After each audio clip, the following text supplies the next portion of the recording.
Hello guys, welcome back my YouTube channel. ನಾನು ಎಲ್ಲಿದ್ದೀನಿ ಅಂತಂದರೆ white ಫೀಲ್ಡಲ್ಲಿರೋ inner ಸರ್ಕಲಲ್ಲಿ mango ಮೇಳನ ಆಯೋಜಿಸಿದ್ರು. ನಾನು ಅಲ್ಲಿ ವಿಸಿಟ್ ಮಾಡಿದ್ದೆ. ಫಸ್ಟ್ ಟೈಮ್ ನಾನೊಬ್ಬಳೇ ಬಂದು ವಿಡಿಯೋ ಶೂಟ್ ಮಾಡಿ ತಿಂದು ನಿಮಗೋಸ್ಕರ ಕ್ಯಾಪ್ಚರ್ ಮಾಡ್ತಾಯಿದ್ದೀನಿ. ಮಾವಿನಕಾಯಿ ಬಜ್ಜಿ ಕೌಂಟರ್ಗೆ ಹೋಗಿ ಒಂದು ತೊಗೊಂಡೆ. ಅದು ಪ್ರೈಸಸ್ ಬಂದು 40 ರುಪೀಸ್ ಇತ್ತು. ಟೇಸ್ಟಿಯಾಗಿತ್ತು, ವರ್ತ್ ಅನ್ನಿಸ್ತು, ಮೋಸ ಏನಿರಲಿಲ್ಲ, ಆರಾಮಾಗಿ ತಿಂದೆ ನಾನು. ಬಟ್ ಇನ್ನೊಂದೇನು ಅಂತಂದರೆ ಒಬ್ಬಳೇ ಹೋಗಿರೋದ್ರಿಂದ ನಾನು ಜಾಸ್ತಿ ತಿನ್ನೋಕ್ಕಾಗೋದಿಲ್ಲ. ಯಾಕಂದರೆ ಒಂದು ತೊಗೊಂಡ್ರೆ ಒಂದನ್ನೇ ತಿನ್ನಬೇಕಾಗುತ್ತೆ, ಖಾಲಿ ಮಾಡಬೇಕಾಗುತ್ತೆ ಅಲ್ವಾ. ಅದಕ್ಕೆ ಫ್ರೆಂಡ್ಸ್ ಯಾರಾದರೂ ಜೊತೆಲಿ ಬಂದಿದ್ದಿದ್ರೆ ಶೇರಿಂಗ್ ಎಲ್ಲಾದರೂ ಅದು ತಿನ್ಬೋದಾಗಿತ್ತು. ಎಲ್ಲ ವೇಸ್ಟ್ ಆಗುತ್ತೆ ಅಂತ ನಾನು ಜಾಸ್ತಿ ಯಾವುದು ಟ್ರೈ ಮಾಡೋಕ್ಕೆ ಹೋಗಲಿಲ್ಲ. ಫಸ್ಟು ಬಜ್ಜಿನ ನಾನು ಟ್ರೈ ಮಾಡಿದೆ. ಟೇಸ್ಟ್ ವಾಸ್ ಗುಡ್, ಬೇರೆ ಲೆವೆಲೇ ಇತ್ತು. ನನ್ನ ಬ್ಯಾಗು, ಕ್ಯಾಮ್ರಾ, ಬೌಲು ಎಲ್ಲ ಇಟ್ಕೊಂಡು ಕ್ಯಾಪ್ಚರ್ ಮಾಡೋಕ್ಕೆ ಆಲ್ಮೋಸ್ಟ್ ಆಗಿಲ್ಲ. ಹೆಮ್ಮೆಯಾಗಿತ್ತು ಬಜ್ಜಿ. ಅದಾದಮೇಲೆ ಬೇರೆ ಕಡೆ ಏನು ತಿನ್ನೋಣ ಅಂತ ಅನ್ಕೊತಾ ಇದ್ದೆ. ಅಷ್ಟೊತ್ತಿಗೆ ರೈಸ್ ಐಟಮ್ ನೋಡೋಣ ಅಂದ್ಕೊಂಡೆ, ಆವಕಾಯಿ ಬಜ್ಜಿ, ಆವಕಾಯಿ ರೈಸ್ನ. ಬಟ್ ಅದು ಕ್ವಾಂಟಿಟಿ ಜಾಸ್ತಿ ಇತ್ತು, ನನಗೆ ಒಬ್ಬಳೇ ತಿನ್ನೋಕ್ಕಾಗಲ್ಲ ಅಂದ್ಕೊಂಡು ವಾಪಸ್ ಬಂದೆ. ಬಟ್ ಎಲ್ಲರೂ ನನ್ನೇ ನೋಡ್ತಾಯಿದ್ದೆ, ವಿಡಿಯೋ ಮಾಡ್ತಾ ಇರೋದನ್ನ ನೋಡಿ ನನಗೆ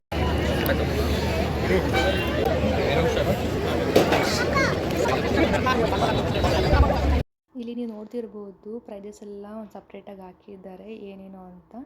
ರೈಸ್ ಐಟಮ್ ಸಿಗೋ ಕಡೆನೂ ಸಪ್ರೇಟಾಗಿ ಹಾಕಿದ್ದಾರೆ. ನಾನು ಆಫ್ಟರ್ನೂನ್ ಹೋಗಿರೋದ್ರಿಂದ ಹೆವಿ ಬಿಸಿಲಿತ್ತು, ನಾನು ನಿಲ್ಲೋದಕ್ಕೆ ಆಗ್ತಾ ಇರಲಿಲ್ಲ. ಕ್ರಾಸಲ್ಲಿ ನಿಂತ್ಕೊಂಡು ಲೈನಲ್ಲಿ ಹೋಗ್ತಾಯಿದ್ದೆ. ಆ್ಯಕ್ಚುಲಿ ಆವಕಾಯಿ ಕಬಾಬ್ ಮಾಡೋ ಹತ್ರ ಒಂದು ಸ್ಕ್ಯಾಮ್ ನಡೆಯುತ್ತೆ. ಏನು ಅಂದರೆ ಅವ್ನು ಬಿಲ್ ಕೊಡೋದು 70 ರುಪೀಸ್ದು, ಬಟ್ 100 ರುಪೀಸ್ ಬಿಲ್ ಕೊಡೋದೇ ಇಲ್ಲ ಅವನು. 430 देना है मेरे पास 10 रुपीज़ देंगे प्रॉब्लम नहीं 70 रुपीज़ राइट, आपको 70 देने हैं, मुझे 430 वापस देना है इसलिए. ಫಸ್ಟು ಚೇಂಜ್ ಇಲ್ಲ, 100 ರುಪೀಸ್ಗೆ ತೊಗೊಳ್ಳಿ ಅಂತ ಹೇಳ್ತಾನೆ. ಸರಿ ಅಂತ ನಾನು ಚೇಂಜ್ ಇರಲಿಲ್ಲ ಅಂದ್ಬಿಟ್ಟು ನಾನು 100ಗೆ ತೊಗೊತೀನಿ. ಬಟ್ ಬಿಲ್ ಮಾತ್ರ 70 ರುಪೀಸ್ ಕೊಡ್ತಾನೆ. 100 ರುಪೀಸ್ ನಾನು ಹೇಳ್ತೀನಿ ಹಾಕ್ಸ್ಕೊಳ್ಳಿ ಅಂತ ಹೇಳ್ತಾನೆ. ಬಟ್ ಇವ್ರು ಹಾಕ್ಬೇಕಾದ್ರೆ ನಾನು ಹೇಳಿರ್ತೀನಿ 100 ಅಂತ. ಕ್ವಾಂಟಿಟಿ ನಮಗೆ ಗೊತ್ತಿರಲ್ಲ ಅಲ್ವಾ, 70ಗೆ 100ಗೆ ಎಷ್ಟೆಷ್ಟು ಹಾಕ್ತಾರೆ ಅಂತ. ಸರಿ ಅಂತ ತೊಗೊಂಡು ಬಂದೆ. ಟೇಸ್ಟ್ ಒಂದು ಪೀಸ್ ನಾನು ಜಸ್ಟ್ ಟ್ರೈ ಮಾಡಿದೆ, ಚೆನ್ನಾಗಿತ್ತು, ಅಷ್ಟೇ ಟ್ರೈ.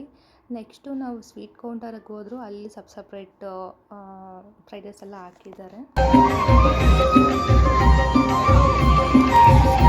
ನೋಡಿ ಈ ಥರ ಚಿಕ್ಕ ಮಕ್ಕಳದು ಇಬ್ಬರದ್ದು ಸ್ಕೆಚ್ ಎಲ್ಲ ಬರಿತಾಯಿದ್ರು. ಬಟ್ ಅವ್ರು ಆ ಕಡೆ ಈ ಕಡೆ ತಿರುಗ್ತಾ ಇರ್ತಾರೆ ಅಂತ ಫ್ಯಾಮಿಲಿ ಎಲ್ಲರೂ ಸಪೋರ್ಟ್ ಮಾಡಿ ಈ ಕಡೆ ನೋಡು ಅಂತ ಎಲ್ಲ ಹೇಳ್ತಾಯಿದ್ರು. ನನ್ನ ಜೊತೆ ಯಾರಾದರೂ ಫ್ರೆಂಡ್ಸ್ ಅಥವಾ ಬಾಯ್ ಫ್ರೆಂಡ್ ಬಂದಿದ್ದಿದ್ರೆ ಪಕ್ಕ ನಾನೇ ಮಾಡಿಸ್ಕೊತಾ ಇದ್ದೆ.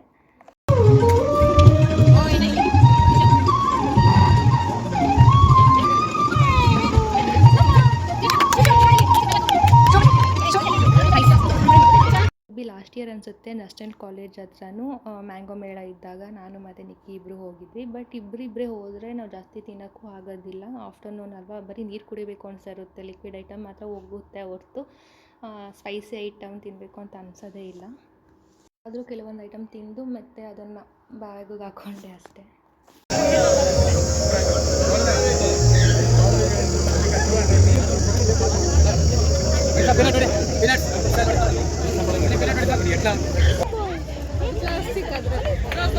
ನೀವು ರೈಟ್ ಸೈಡಿಗೆ ಬಂದರೆ ಎಲ್ಲ ವೆರೈಟೀಸ್ ಆಫ್ ಮ್ಯಾಂಗೋಸು, ಅದಾದಮೇಲೆ ಕ್ಲಾತ್ಸು, ಮಕ್ಕಳಿಗೆ ಟಾಯ್ಸು, ಬಳೆಗಳು ಮತ್ತು ಗೇಮ್ಸು ಎಲ್ಲ ಇದ್ವು. ನಾನೆಲ್ಲ ಒಂದು ರೌಂಡ್ ಹಾಕ್ಕೊಂಡು ಪಿಕ್ಕಲ್ಸ್ ಎಲ್ಲ ಇಟ್ಟಿದ್ರು. ನಂಗೆ ಬೇಕಾಗಿರೋ ನಾನು ಪಿಕ್ಕಲ್ಸ್ ತೊಗೊಳ್ಳೋಣ ಅಂತ ಅಂದ್ಕೊಂಡಿದ್ದೆ.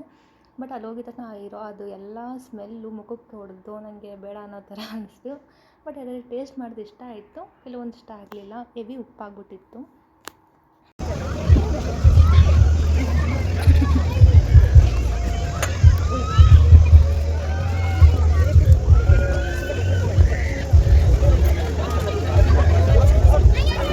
ನಾನು ಐಸ್ ಕ್ರೀಮ್ ಜಾಸ್ತಿ ತಿನ್ನೋಕ್ಕೆ ಹೋಗಲ್ಲ. ತಿಂದರೆ ಕಪ್ಪೈಸು ಕೆಲವೊಂದು ಮಾತ್ರ, ಅದು ತಿನ್ನಬಾರ್ದು ಅಂತ ಗೊತ್ತಿದ್ರು ಅದನ್ನೇ ತಿನ್ನೋದು ನಾನು. ಏನು ಮಾಡಲಿ, ನನ್ನ ಸ್ವಲ್ಪ ಸ್ಟಮಕ್ ಪೇನ್, ಜಾಸ್ತಿ ಏನೂ ತಿಂದಿಲ್ಲ ಅಂತಂದ್ರೆ ಹೊಟ್ಟೆನೋ ಬರ್ತಾಯಿದೆ. ಆದರೆ ಕುಡಿಯೋಣ ಅಂತ ಹೋದರೆ ಸೋಡೋದವನು ನೆಟ್ಟಿಗೆ ಕೊಟ್ಟೇ ಇಲ್ಲ. ಲೇಟ್ ಮಾಡ್ತಿದ್ದ, ಇರಿಟೇಷನ್ ಆಯಿತು, ಬಂದುಬಿಟ್ಟೆ. ಐಸ್ ಕ್ರೀಮಲ್ಲೂ ತಿನ್ನೋಕೆ ಹೋಗೋಣ. ಈ ಬ್ಯಾಂಗಲ್ ನನಗೆ ಕೈಗೆ ಚೆನ್ನಾಗಿ ಕಾಣಿಸ್ತಿತ್ತು ಅಂತ ಅಂದ್ಕೊಂಡಿದ್ದೀನಿ. ನನಗೆ ಚೆನ್ನಾಗಿ ಕಾಣಿಸ್ತಿಲ್ಲ ಅನಿಸ್ತಾಯಿತ್ತು. ಬಟ್ ನೋಡೋದಕ್ಕೆ ಬ್ಯಾಂಗಲ್ ಚೆನ್ನಾಗಿತ್ತು. ಈ ಬ್ಯಾಂಗಲ್ ಬಂದು 100 ರುಪೀಸ್. ಬಟ್ ನಾನು ಬೇರೆ ಬ್ಯಾಂಗಲ್ ತೊಗೊಂಡೆ. ಅದಾದಮೇಲೆ ನಾನು ಬನ್ ಮಸ್ಕ ಬನ್ ತೊಗೊಳೋದಕ್ಕೆ ಅಂತ ಕ್ಯೂಯಲ್ಲಿ ನಿಂತ್ಕೊಂಡು ಬಂದೆ. ಒಂದು ಮ್ಯಾಂಗೋ ರಾ ಮ್ಯಾಂಗೋ ಪಫು ಮತ್ತು ಬನ್ ಮಸ್ಕ 2 ತೊಗೊಂಡು ಹಾಗೆ ಕುನಾಫ ಅದೆಲ್ಲ ತಿನ್ನಬೇಕು ಅನ್ನೋದಿತ್ತು ಆ್ಯಕ್ಚುಲಿ. ನನ್ನ ಜೊತೆ ಯಾರಾದರೂ ಇದ್ದರೆ ಪಕ್ಕ ಟ್ರೈ ಮಾಡ್ತಾ ಇದ್ದೆ. ಕೆಳಗಡೆ ಕಾಣ್ತಿದೆಯಲ್ಲ ಅದು ಬನ್ ಮಸ್ಕ ಅಂತೆ, ಕೆಳಗಡೆ ಸಿಂಗಲ್ ಪೀಸ್ ಇದೆಯಲ್ಲ ಮಸ್ಕ ಬನ್ ಅಂತೆ. ಅದನ್ನು ಅವರೇ ಹೇಳಿದರು. ಮಸ್ಕ ಬನ್ ಪ್ರೈಸಸ್ ಬಂದು 130 ರುಪೀಸ್. ಪಫು ಪ್ರೈಸಸ್ ಬಂದು 50 ರುಪೀಸ್ ಇತ್ತು. ಇದನ್ನು 2 ತೊಗೊಳೋಕ್ಕೆ ಇಷ್ಟು ಲೈನಲ್ಲಿ ನಾನು ನಿಂತಿದ್ದೆ ಆ ಬಿಸಿಲಲ್ಲಿ. ಕೆಲವೊಂದು ತಿನ್ನೋಕ್ಕಾಗಲಿಲ್ಲ, ಕೆಲವೊಂದನ್ನ ನಾನು ಹಾಗೆ ಪಾರ್ಸಲ್ ಮೀನ್ಸ್ ಬ್ಯಾಗಲ್ಲಿ ಇಟ್ಕೊಂಡು ರೂಮ್ಗೆ ತೊಗೊಂಡು ಬಂದು ನಿಧಾನಕ್ಕೆ ತಿಂದೆ, ಅಲ್ಲಿರೋರಿಗೆಲ್ಲ ಕೊಟ್ಟು. Okay guys, thank you for watching. ಈ ವಿಡಿಯೋ ಇಷ್ಟ ಆಗಿದರೆ ಲೈಕ್ ಮಾಡಿ, ಸಬ್ಸ್ಕ್ರೈಬ್ ಮಾಡಿ, ಶೇರ್ ಮಾಡಿ. ಇನ್ನೊಂದು ವಿಡಿಯೋ ಅಪ್ಲೋಡ್ ಮಾಡ್ತೀನಿ ನೋಡಿ.